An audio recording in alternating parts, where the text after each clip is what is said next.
In the realm of XRP, one of the most significant objections that I frequently encounter is the assertion that the large institutions that are purportedly utilizing it are not producing any positive value. When you consider that Bank of America, this bank, and that bank are all using XRP, why isn't the price of XRP going up? For example, what the hell is going on in this situation? In this video, I will explain everything in detail and get to the bottom of everything. All right, with that out of the way, I'd like to welcome everyone to the channel.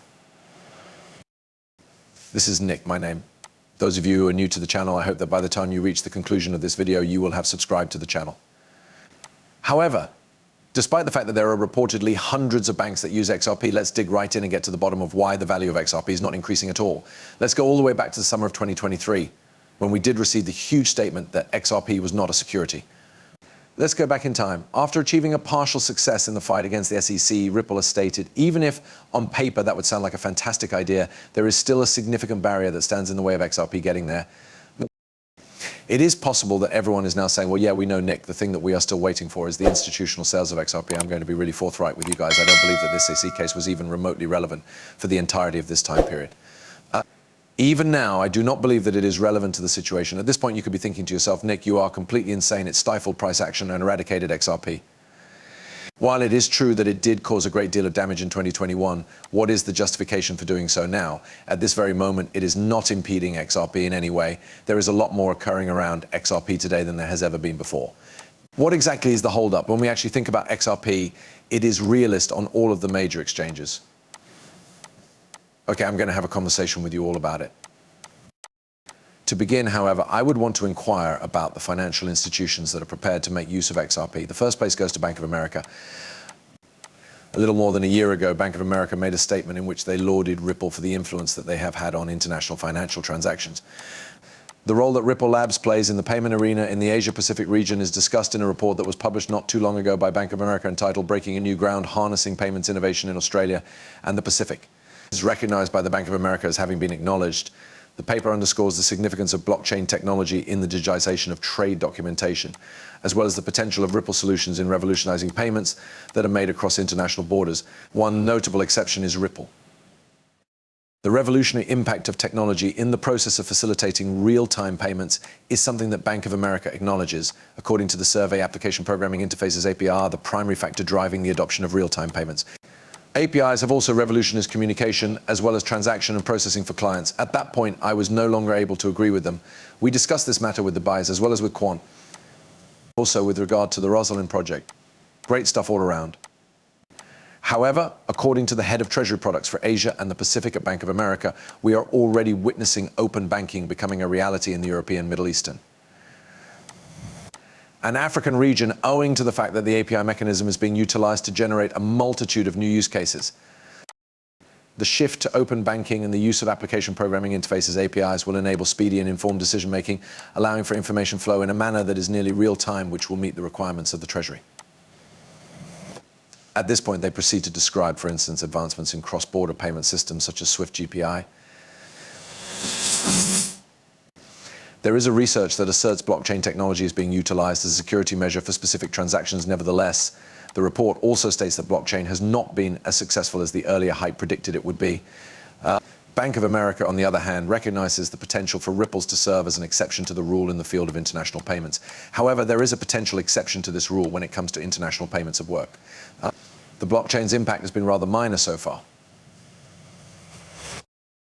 The reason for this is that SWIFT GPI has quickly become the most popular method for tracking and tracing all of the payments that are made across international borders. Having said that, it is true that they have a wonderful relationship with Ripple. Ripple is collaborating with a number of significant organizations, including the Saudi Arabian Monetary Authority, the SBI Holdings, Bangles and Tanner, Western Union, the UAE Exchange, American Express, and a huge number of other illustrious names. These are only some of the organizations that are being mentioned here. Take, for instance, the PNC and talk about them. A great number of them. We could spend the entire day going over the list. I am able to create a video about that in isolation from everything else. However, the most important thing to note is that, with all due respect, Bank of America is technically prepared. Beginning as early as November 2022, we see Bank of America forming a partnership with Ripple in order to provide on-demand liquidity services following the conclusion of the XRP lawsuit. Okay, so from a legal standpoint, the lawsuit might be considered resolved, right? They are not using XRP. Why is that? What do you mean? Is this simply a bunch of hype? Is it all simply a bunch of nonsense? However, in a strict sense, it is not. In addition to that, On the other hand, it is not entirely accurate. If there is still a significant holdup in the process, these financial institutions are being held back by something. Now, even JP Morgan has stated that if Ripple is successful in the action against the SEC, XRP is going to see a large adoption. I want you all to realize that I don't want you to dismiss the thought that, all right, well, if Nick is saying that this doesn't matter, then it doesn't matter. I want you to understand that I don't want you to dismiss the idea. No, what I'm trying to argue is that the complaint brought by the SEC was never the primary subject of this discussion. Why is the case being filed in the first place? Do you intend to keep these? Is it to keep these companies back, or is it to hold this entire industry back? You know, when projects are delayed, what is the purpose? What is the ultimate objective of the Securities and Exchange Commission? They have been discussed by us. We have hypothesized that there could be a large number of explanations behind this. One intriguing question that I've always been curious about, and I've always kind of looked into, is whether or not they are attempting to slow it down and whether or not they are holding it back so that the major banks and the major banks and the major players can finally get ready for this phenomenon and be ready for it when they intend to give the technology the go-ahead, mainly due to the fact that you need to keep in mind that these large bankers, these large incumbent names, they collaborate with these authority figures. It is in the pockets of these regulators that they are located. When it comes to defrauding the system on a consistent basis, JP Morgan and other large banks are subject to various fines, and this is the primary reason why they are punished. When we consider this, wouldn't it make sense for the large banks that have been operating in this sector for a considerable amount of time?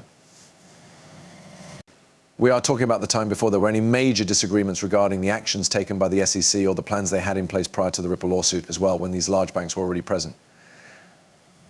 Consequently, does it not make sense to arrive at the conclusion that these large banks were already constructing and that they were attempting to get ready for it, but the technology was advancing at such a rapid pace that they needed to slow it down so that they can get ready, so that they can work out a deal, so that they can plan around it, and finally so that they can be ready when the regulators are ready to give it the green light, which means that the incumbents are going to force the hand to give it the green light. To me, it makes perfect sense. Now, it is true that you can't actually stop the progression of technology, and you won't be able to stop it from growing in the future. Ripple has expanded throughout the entire world outside of the United States over the course of the past couple of years, and it is still going to grow quite significantly. They've been giving it their all.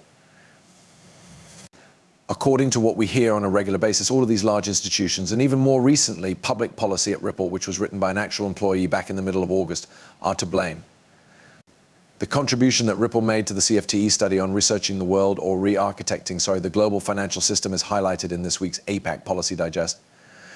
Regulatory updates from the Reserve Bank of Australia, RBA, and the Reserve Bank of India, RBI, are also available to us. And even over here, from XRP Drops, we have Project Enbridge, which is a collaborative initiative by the MAS. Ripple has received approval from the MAS, and Ripple's business-to-business focus demonstrates how strategic approaches can reduce end-user expenses, highlighting the value of regulatory